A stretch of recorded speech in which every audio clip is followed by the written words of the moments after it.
வணக்கம் வாசகர்களே! என் கற்பனைகளின் எதிரொலியை உங்கள் காதுகளில் சேர்க்கும் ஆண்டாள் வெங்கட்ராகவன் ஒலிப்புத்தக தளத்திற்கு உங்களை அன்புடன் வரவேற்பது உங்கள் ஆண்டாள். இன்னைக்கு நாம கேட்க போற கதை என் வாழ்வோவிய தூரிகை அவன். கதையின் குரலாய் நான் ஆர்ஜே காமாட்சி. இந்த கதை பிடிச்சிருந்தா லைக் பண்ணுங்க, ஷேர் பண்ணுங்க. கதையை பத்தின கருத்துக்களை மறக்காம கமெண்ட்ல சொல்லிட்டு போங்க. இப்பதான் புதுசா சேனலுக்கு வரீங்கன்னா சேனலை சப்ஸ்கிரைப் பண்ணிட்டு பக்கத்துல இருக்க பெல் ஐகானை தட்டி விடுங்க. அப்பதான் நாங்க போடுற கதைகளோட நோட்டிபிகேஷன் உங்களுக்கு உடனுக்குடனே கிடைக்கும். வாங்க கதை கேட்டு ரசிக்கலாம். ஓவியம் 15. பவள நிலவு பவனி வந்து தன் நில ஒளியை அவ்வறையில் வீசிக் கொண்டிருந்தது. தன் காலின் நுனி விரல்களில் எம்பி நின்று கொண்டு தன்னவனது இதழை முற்றுகையிட்டிருந்த கண்ணி அவளது கனி இதழின் சுவை ஆடவனை பித்தேற்றிக் கொண்டிருந்தது. கண்களில் கரை புரண்டு ஓடும் கண்ணீருடன் அவனை இறுக பற்றிக் கொண்டு இதழ் சுற்றி நின்ற அஞ்சலையின் துவக்க செயலை ருத்ரன் மெல்ல தனதாக்கி இருந்தான். அடிக்கேடி, எவ்வளோ நேரம் உன் நுனிவிரல் நோகும் என்றெண்ணிய வண்ணம் அவளை குழந்தை போல் தன் கரங்களில் ஏந்தியவன் தங்கள் அந்தரங்கத்தினை காதலெனும் மைக்கொண்டு தீட்டிக் கொள்ளப் போகும் புத்தகமான பஞ்சனை மீது கிடத்தினான். மெய்கொண்டு உயிர் தேடல் துவங்க இருந்த பொழுதில் அவள் கண் பார்த்து கலந்துருக ஆசை கொண்ட கேள்வன் அவள் விழிகளில் முத்தமிட நாணப்பூ மலர்ந்து இமைப்பூக்கள் மேலும் இறுக பூட்டிக் கொண்டது. அதில் சிரித்து கொண்டவன், இவமா என்று காதலும் வேட்கையும் கலந்த குரலில் அழைக்க, இந்த புதுவகை அழைப்பில் உருகிதான் போனாள் பாவை. ம் ம் என்று விழி மூடியபடி அவள் குரல் கொடுக்க, என்ன பாரேன் என்றான். தன் இதழ் கடித்து புன்னகைத்த வண்ணம் விழி திறந்தவள் கண்களும் தனது காதல் கசிந்த விழிகளின் பார்வையை பரிசாக தந்தவன், யூ பிலீவ் மீ என்று வினவ, அவனை கண்களில் கண்ணீர் மின்ன பார்த்தவள் சூறாவளியாய் அவனை அணைத்துக் கொண்டு மீண்டும் அவன் இதழை சிறை செய்தாள். வார்த்தைகளற்று அவள் கொடுத்த சம்மதத்தில் தனது 28 வருட பிரம்மச்சரியத்தினை அவளிடத்தில் சரணடைய செய்தவன் மெல்லிடையாளின் மென்மைகளில் தன் காதலின் திண்மைகளை பதித்தான். புதிதாக துவங்க இருக்கும் காதல் வாழ்வின் மீதான அச்சத்தை தன் முத்தங்களால் களைந்தவன் காதலால் நாணமுற செய்து கூடலால் வெட்கமுற செய்தான். இந்த அழகியதோர் அந்தரங்க பொழுதில் தங்கள் வாழ்வை துவங்கிய இருவரும் திருப்தியான புன்னகையுடன் ஓய்ந்திட, அவன் மார்பை தன் மஞ்சமாக்கி படுத்திருந்தவள் விழிகளில் நில்லாமல் நீர் வடிந்தது. அவள் தலையை பரிவாக கோதிவிட்டவன், இந்த கண்ணீருக்கு காரணம் என்னன்னு தெரிஞ்சுக்கலாமா என்று வினவ, அவனை இறுக அணைத்துக் கொண்டு, சந்தோஷத்தோட வெளிப்பாடு என்று கூறினாள். அவள் நெற்றியில் முத்தமிட்டவன், தூங்குடா நேரமாச்சு என்று கூற, அப்பா இரக்கம் வந்துருச்சே என்று கூறி வெட்கத்தில் தன் நாக்கை கடித்து கொண்டாள். அதில் சிரித்து கொண்டவன், இரக்கம் வந்துருச்சு, அது திரும்பவும் மலையேறத்துக்குள்ள தூங்கிடு என்று அவன் கூற, சிரித்து கொண்டு கண்மூடியவளுக்கு சில நிமிடங்கள் முன் நடந்த சம்பவம் படமாக ஓடியது. இரவு உணவை முடித்துக்கொண்டு இருவரும் தங்கள் அறைக்குள் நுழைய, உடைமாற்றி வந்தவள் குளிக்க சென்ற கணவனின் வருகைக்காக காத்திருந்தபடி அலைபேசியை நோண்டிக் கொண்டிருந்தாள். அதில் அவளது சம்பளம் வந்துவிட்டதற்கான குறுஞ்செய்தி வரவே, ஐ வந்துடுச்சு என்று குதூகலித்தவள், அவர்கிட்டே கேட்போம், அவருக்கு எங்க போனா ரொம்ப பிடிக்குமோ அங்க போகலாம் என்று கூறிக்கொண்டு அவனுக்காக காத்திருந்தாள்.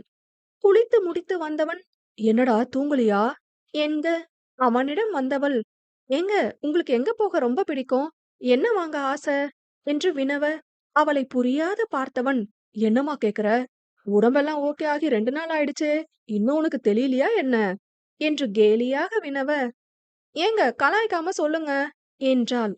நீ கேக்குறதே புரியல, என்னதுன்னு சொல்லுடா என்று அவன் கூற, எனக்கு சம்பளம் கிரெடிட் ஆயிடுச்சு, நான் என்ன பண்ணட்டும் என்று வினவ, சற்றே யோசித்தவன், எப்பவும் என்ன பண்ணுவ என்று கேட்க, எனக்கு வேண்டிய பணத்தை எடுத்துக்கிட்டு அம்மா கிட்ட கொடுத்துடுவேன், ஏதாவது விசேஷம்னா யாருக்காவது எதுவும் வாங்கி தருவேன் என்றாள்.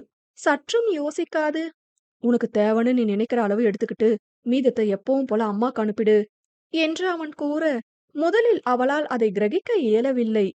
இவர் கூறியது நிஜமா, என் காதுகள் கேட்டவை சரியா என்ற திக்பிரமையில் இருந்தவள், ஏய் என்னது, ஏன் என்று வினவ, ரூபி அடிக்கடி சொல்லுவாடா, நீதானா அண்ணா என்ன கஷ்டப்பட்டு படிக்க வைக்கிற, சம்பாதிச்சு அதை உன்கிட்ட கொடுக்கணும்னு, ஆனா அம்மா போற வீட்டுல ஏத்துப்பாங்களான்னு சொல்லுவாங்கன்னு அத பத்தி அடிக்கடி சொல்லுவா. எல்லா பொண்ணுங்களுக்குமே அந்த எண்ணம் இருக்கும் தானே! உனக்குமே கல்யாணம் ஆனா, அம்மா, அப்பாக்கு எப்பவும் போல ஃபினான்ஷியலா சப்போர்ட் பண்ண முடியாதேன்னு வருத்தம் இருக்கும் தானே! அப்படி ஒரு வருத்தத்த என் மனைவி அனுபவிக்கிறதுல எனக்கு விருப்பம் இல்ல. என்னோட சம்பாத்தியம் போதும்டா. அதிலயே நான் உன்ன ராணி மாரி பாத்துக்கிறேன். நீ எப்பவும் போல உங்க அம்மா, அப்பாக்கு கொடு. அதுக்கு நான் தடையா இருக்க மாட்டேன்." என்றான். அவன் கூறியதைக் கேட்டவள் கண்கள் கலங்கிப் போக, என்றோ ஒரு நாள் தனது அன்னை, பாட்டி அவரை படிக்க வைக்கப்பட்ட கஷ்டங்களையும், இன்று தன் சம்பாத்தியத்தை அவருக்கு கொடுக்க முடியாமல் சொந்த குடும்பத்திற்காக மட்டுமே செலவிடுவதையும் கூறி வருத்தப்பட்டது நினைவு வந்தது. அவனையே அசைவற்று பார்த்திருந்தவள் கண்களில் கண்ணீர் மழை பொழிய, அதை மெல்ல துடைத்து விட்டவன், "என்னடா?" என்றதுதான் தாமதம். தன் நுனி விரல்களில் எம்பி நின்று அவன் இதழை சிறை செய்திருந்தாள். அது தங்களது கூடலுக்கு வழிவகை செய்திருக்க, இன்பமாக துவங்கிய நாளோடு இனிமையாக உறங்கினாள். மறுநாள் காலை தந்த கதகதப்போடு கண்ணவனின் அணைப்பும் சேர்ந்திட, இதமான உறக்கம் கலைந்த போதும் எழ மனமின்றி படுத்திருந்தாள். நிமிர்ந்து அவன் குழந்தை முகம் பார்த்தவள், "பாப்பா மாரி முகத்த வச்சுக்கிட்டு" என்று எண்ணி சிரித்துக் கொள்ள, சில நிமிடங்களில் ஆடவன் தானும் முழித்துக் கொண்டான். ஒருவர் முகம் மற்றவர் பார்த்துக் கொள்ளவே சிறிது நேரம் பிடித்திருக்க, "குட் மார்னிங்" என்று தானே முன் வந்தான். "குட் மார்னிங்" என்றவள் நகர்ந்து படுக்க, சிரித்துக் கொண்டவன் அவள் நெற்றியில் முத்தமிட்டு சென்றான்.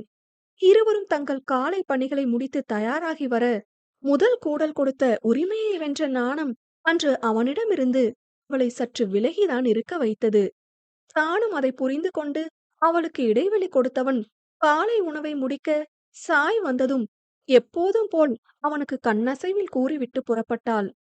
தோழியின் பிரகாசிக்கும் முகம் கண்டு காரணம் அறியாத போதும் மனம் நிறைந்த மகிழ்ச்சியை உணர்ந்த சாய் அவளுடன் சிரித்து பேசிய வண்ணம் அந்த நாளை கடத்தினாள்.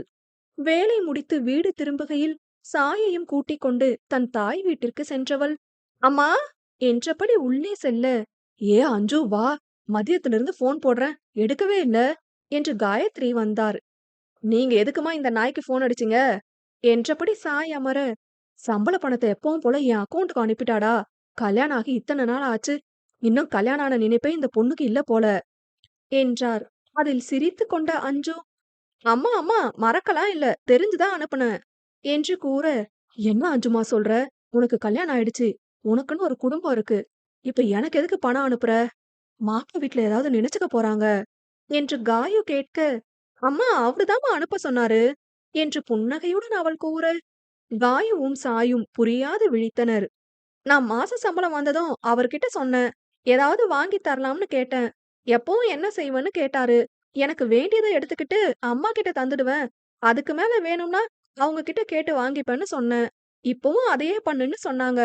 ரூபி அடிக்கடி அவ சம்பாதிக்கிற பணத்த கல்யாணமாகி போன பிறகும் அவருக்கு கொடுக்க ஆசைப்படுறதா சொல்வாளாம். அதே போல தானே நீயும் ஆசைப்பட்டிருப்ப. உங்க அம்மாக்கே கொடுன்னு சொல்லிட்டாரு" என்று முகம் கொள்ளா புன்னகையுடன் பெருமையாக அவள் கூற, காயுவிற்கு மருமகனையும் மகள் வாழ்வையும் நினைத்து அத்தனை ஆனந்தமாக இருந்தது. இருப்பினும், "இப்ப இந்த பணம் இங்க வரத்துக்கு என்னம்மா தேவை இருக்கு? நீ வாழ்ற குடும்பத்துக்கு உன் பங்கு வேண்டாமா?" என்று காயு வினவ, "என் புருஷன் அவரோட சம்பாத்தியத்திலேயே என்ன ராணி மாரி பாத்துக்கிறேன்னு சொல்லிட்டாரு. அதையும் மீறி கொடுத்தா நான் அவரை அவமதிக்கிற போல இருக்காதா? அது மட்டும் இல்ல, நான் என் தேவைக்கு கொஞ்சம் பணம் எடுத்துக்கிட்டேன். அது போதும்தான்" என்று அஞ்சு கூறினாள். அவள் கன்னம் வழித்து திருஷ்டி எடுத்தவர், "என் பொண்ணு பெரிய மனுஷி போல பேச ஆரம்பிச்சுட்டா" என்க, வாய் விட்டு சிரித்த சாய், "நானும் அதேதாம்மா யோசிச்சேன்" என்றாள். பின் இருவருக்கும் உண்ண ஏதேனும் எடுத்து வர காயு செல்ல, தோழியின் கன்னம் கிள்ளிய சாய், "மேடம் ரொம்ப ஹாப்பி போல" என்று வினவியதற்கு அவளை அணைத்துக் கொண்டு, "ரொம்ப" என்றாள். அதில் சாய் சிரித்துக் கொள்ள, அவளை அணைத்தபடியே, "உண்மைதான் போல சாய். எல்லாரும் ஒரே மாரி கிடையாது. சில ஸ்பெஷல் ஹஸ்பண்ட் மெட்டீரியல்ஸும் இருக்காங்க தான் இவர போல" என்று கூற, "அப்பாடா புரிஞ்சிருச்சு போலயே" என்று தன் தோழியை முதன்முறையாக தவறாக புரிந்து கொண்ட சாய், அத்தனை ஆனந்தத்துடன், "இந்த வார்த்தைய உன்கிட்ட இருந்து கேட்க அவ்ளோ சந்தோஷமா இருக்குடி" என்று கூற, மேலும் சிரித்துக் கொண்டாள்.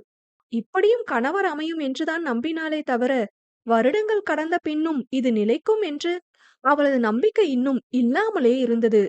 அதை அறிந்து சாய் இன்றே தோழியின் மனப்பூசல்களை கலைத்திருக்க வேண்டுமோ? விதி யாரைதான் விட்டது? காயம் மூவருக்கும் பலகாரங்களும் குழம்பியும் கொண்டு வந்து கொடுக்க உண்டு முடித்து ஆனந்தத்துடன்